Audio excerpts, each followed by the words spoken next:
Un peu de fiscalité avec Patrice Saint-Onge de Corriveau Saint-Onge Incorporé. Bonjour, M. Saint-Onge, ça va bien? Bonjour. Oui. On parlait un peu il y a eu plusieurs congrès, là, puis là, on commence à en savoir un petit peu plus. On s'aperçoit, vous allez voir, il y a des obligations qui s'en viennent pour bien des choses.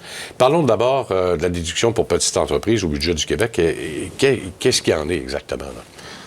Ce qui avait été annoncé, c'est que les propriétaires de sociétés qui emploient moins de 4 employés à temps plein, là, donc, se voyaient enlever le droit de réclamer une déduction d'impôt de 3,9 sur leur revenu d'entreprise. Ouais. Je vous avais rencontré au mois d'octobre, la question qu'on s'était posée, c'est qu'est-ce que ça veut dire un employé à temps plein dans la loi? Parce que même si c'est quelque chose qui semble assez évident, il n'y a pas de définition dans aucune des lois, là, du moins les lois fiscales, c'est quoi un employé à temps plein. Donc, on avait été voir la jurisprudence fédérale, puis ce qu'on s'était rendu compte, c'est que pour avoir un employé à temps plein, mais il faut travailler 40 heures. Donc, quand on regarde l'administration de la loi fédérale, donc ça a fait paniquer bien des gens parce qu'une semaine de 40 heures, il y a beaucoup d'employeurs qui vont offrir plutôt, ils vont demander à leurs employés de travailler 35 heures, où il va y avoir des systèmes à 32 heures ou du temps partagé à travers les employés. Donc, est-ce que le fait qu'un employeur donne une semaine à 35 faisait perdre le droit de réclamer la déduction de petite entreprise?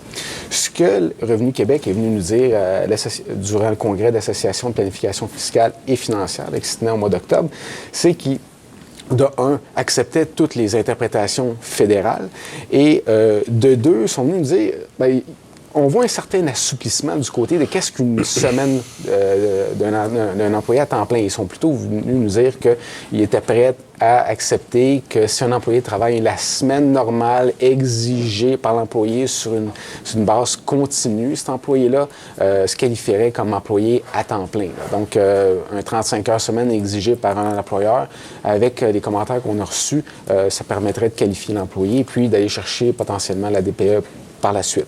Mais le Congrès n'est pas venu nous dire que les employés ou les actionnaires qui se rémunèrent sous forme de dividendes vont compter comme employés à temps plein. Ils ne sont pas venus nous donner du réconfort du côté des employés, des entreprises saisonnières, donc parce qu'ils n'ont pas 4 employés pendant toute l'année. Puis au fédéral, il y a un nouveau gouvernement. Fait que là, il y a des gros points d'interrogation pour le prochain budget et de la réglementation fiscale. Ce qui est intéressant, là, je vais un petit peu plus du côté de la rumeur. Le fédéral a souvent tendance à copier ce qui se fait au Québec quand il trouve qu'il y a des bonnes idées. On sait que dans la plateforme électorale du nouveau gouvernement, il avait annoncé qu'il attaquerait des mesures qui sont vues qu'avantager les riches. Donc, on ne savait pas trop c'était quoi. On savait que pour un riche, au fédéral, ça serait maintenant 200 000 $, mais qu'il attaquerait aussi les structures de fractionnement de revenus.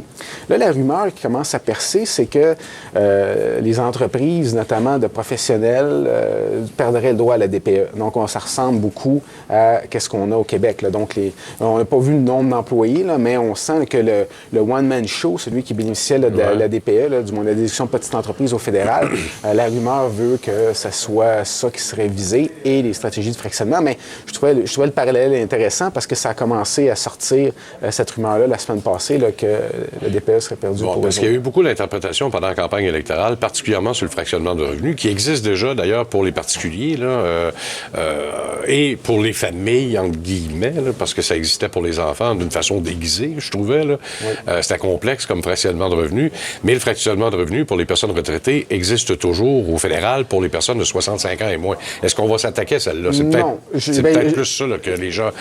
ça portait à confusion. Oui, là, vraiment, ce qui est dans la plateforme libérale, là, on n'a pas parlé des gens retraités. Okay. Donc, on va enlever le fractionnement aux familles qui ont des enfants majeurs. Mais là, on travaille sur le côté des structures plus sophistiquées. On pense aux gens qui ont des fiducies ou que tous les membres de la famille sont actionnaires de la société. Puis, à travers le fractionnement de revenus, on va chercher des économies d'impôts qui sont relativement importantes. Oui, effectivement. L'autre point également, c'est le taux de change. Est-ce que ça doit être fait lorsqu'on fait des transactions de nos actions, par exemple, et des actions américaines, est-ce qu'on prend le taux de change à date de transaction au moment où c'est la date de règlement? C'est où qu'on le fait, là? Oui. Donc, ça, c'est une question qui a été posée au congrès de la PFF dont je parlais. Donc, la réponse, ce n'est pas à la date de la transaction, mais c'est à la date de règlement. C'est logique parce que c'est à la date de règlement que la transaction se concrétise. Donc, l'erreur que bien des gens font, ça serait de prendre un taux de change à la date où la transaction a été... du moins, on a fait l'ordre de faire la transaction. C'est vraiment au règlement là, qu'il faut considérer... Là, C'est le 3 jours plus tard. Exact. En réalité. 3 jours ou 2 jours. Oui, ça dépend des endroits. Mais habituellement, à la fin de l'année, les banques, en tout cas, principalement les banques, mais les autres également aussi le font, vont vous envoyer un relevé à la fin de l'année. Vous avez les dates de règlement, parce qu'au moment où c'est déposé dans votre compte, c'est au moment du règlement. Là. Alors, c'est pas au moment de la transaction. Vous avez fait l'ordre d'une couple de jours avant et vous allez avoir le dépôt tout de suite après. Là. Oui. Alors, donc, c'est pas automatique.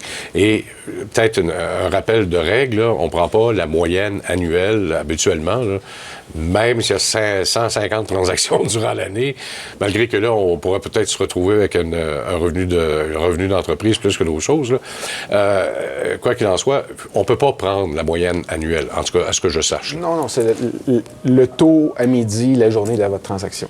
C'est extrêmement important. C'est ce qui est exigé par la loi. Bon, alors donc, si vous ne savez pas les taux de change, vous avez par exemple des titres depuis une dizaine d'années, votre comptable va rager contre vous si vous n'avez pas les taux de change à ce moment-là où la convention est faite. Oui, mais on va sur le site de la Banque du Canada, Oui, puis on a une historique de 10 années. Là, quand même, ça va relativement bien. Là, puis si quelqu'un est habile avec Excel, là, du moins quelques petites formules, là, puis ça devrait... Ça devrait régler tout. Mais les gens malheureusement, ne pensent pas à toutes ces petites grenailles-là de réglementation et parfois, ça peut causer des problèmes à la fin de l'année, là, parce que on le sait, avec le taux de change qui est quand même bas par rapport à ce qu'il y avait il y a un an, avec le taux de change américain, il y a quand même pas mal de gains de capital cette année qui risquent d'être réalisés strictement avec le taux de change. Exact. Puis c'était un peu derrière la question, parce que quand on lit la réponse de l'Agence du revenu, c'est qu'ils trouvent que cette année, là, les variations pouvaient être quotidiennes de 1 à 3 % ça, c'est comme... beaucoup, là.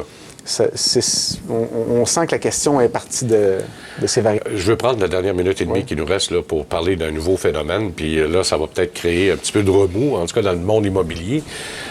C'est en rapport avec le crédit d'impôt de solidarité. Là, ils ont inventé une nouvelle bébelle qui s'appelle le relevé 31. Parlez-nous un peu de ce relevé-là. Le relevé 31, tout ce que ça dit, c'est ça donne le nom du locataire, combien il y a de locataires et du moins l'adresse du propriétaire. Donc, pourquoi ils sont arrivés avec ce relevé-là? C'est que dans la façon de calculer le crédit pour solidarité, avant, là, c'était mois par mois. Puis si votre situation familiale ou vous aviez un nouveau colocataire arrivait, bien, vous deviez produire un formulaire. Puis là, le crédit changeait pour les mois subséquents. Donc, c'était infernal à gérer. Donc, le gouvernement, notamment, là, il a fait une modification. Il a dit, on va prendre la situation du contribuable au 31 décembre. C'est celle-là qui va prévaloir pour le restant de l'année. Donc, puis pour ça, on va avoir un formulaire, donc le formulaire 31. Donc, le relevé 31, pour venir nous dire qui habite dans cet appartement-là. Mais ce qui est bizarre, c'est qu'on demande le nom du locataire, puis on demande le nombre de personnes qui sont locataires. Mais dans la loi, quand on calcule les crédits pour solidarité, on ne demande pas le nombre de locataires, on demande le nombre de personnes qui habitent dans le logement. Donc, ce relevé-là, je trouve qu'il ne fait pas grand-chose parce que, quelque part, pour une information qui va être utile... C'est la même chose, c'est la même information qu'on va donner, de toute façon. Non, mais on peut avoir une personne, un locataire qui a signé le bail, mais on a 2 personnes qui vivent dedans. Ah, OK. Donc là, le gouvernement n'est pas plus au courant. Là, du moins, je trouve que le formulaire, là, du moins le relevé... ça semble plus être une façon d'attraper certains propriétaires qui peut-être ne divulgueraient pas tout le revenu locatif, comme l'était le relevé 4 à l'époque. C'était la fonction du relevé 4. Oui, effectivement. Là, malgré que ça servait aussi pour le crédit d'impôt qu'on accordait à cette époque-là, mais c'est plus pour le... Oui, bien c'est ça. Bien, merci beaucoup encore une fois. Au revoir.